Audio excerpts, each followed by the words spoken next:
High বন্ধুরা, কেমন আছো? আশা করি তোমরা সকলে ভীষণ ভালো আছো। আমিও ভীষণ ভালো আছি। সকাল সকাল উঠে গেছি আর এগুলো সব কেটে রেখেছি।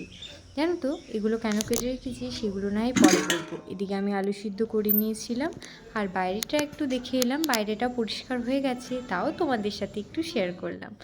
তো তারপর আমি ভাবলাম যে কিছু একটা করা যাক, তো সেই জন্য আমি বাদাম ভেজে নিয়েছিলাম। তারপর একের পর এক সব কিছু দিয়ে পরে আমি চিড়ের পোলাও করছিলাম। এবারে এরকমভাবে হয়তো অনেকেই করে না, যাই হোক সবার নিজের নিজের টেস্ট নিজের কাছে। তো যাই হোক আমার বাড়ির লোক এরকমভাবে চিড়ের পোলাও খেতে ভালোবাসে।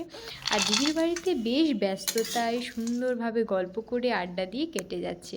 হয়তো একটু কাজ করতে হচ্ছে, তবে কাজটাকে এতটাও কষ্ট হচ্ছে না, কারণ দিদি আছে যে, দিদির সাথে একটু আড্ডা দিলে আর কিছুই লাগে না। তো যাই হোক এদিকে মহারানী ফোন ঘাঁটছে আর আমার ওদিকে ফোন এসেছে, আমাকে তাড়াতাড়ি কাজে যেতে হবে। তো চটপট আমি খেয়ে নিলাম আর দারুণ হয়েছেও সেটাও বলে দিলাম। নিজে রান্না করছি, ভালো হতে হবে। আর এদিকে রাহুলদা পুজো করেছিল, তার প্রসাদও নিয়ে নিয়েছিলাম একটু। তারপরে আমি সাইকেল চালিয়ে চলে গেলাম, কারণ এটাই হচ্ছে আমার সঙ্গী। কারণ কেউ যখন থাকে না, আমি এর সঙ্গে যখন তখন ওই কাজে বা দিদির বাড়ি যে কোনো জায়গায় আমার যেতে সুবিধা হয়, কাউকে দরকার পড়ে না অন্তত।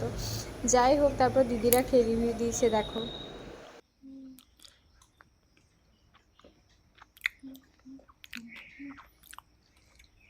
বলো ঠিক আছে। ভালো হয়েছে বুনি। কেমন হয়েছে বলো? খুব সুন্দর চিড়ের পোলাও। তো যাই হোক আমি চলে এসেছিলাম কাজে, আর কাজের ফাঁকে যখন একটু ফাঁকা ছিলাম তখন তোমাদেরকে একটু ভিডিও করে দেখালাম। যাই হোক জীবনে ব্যস্ততা থাকা খুব দরকার। ব্যস্ততা থাকলে কে কী করছে, কে কোথায় গেল, কে আমাকে নিয়ে কি বললো, যে ভাবার সময়ই থাকে না।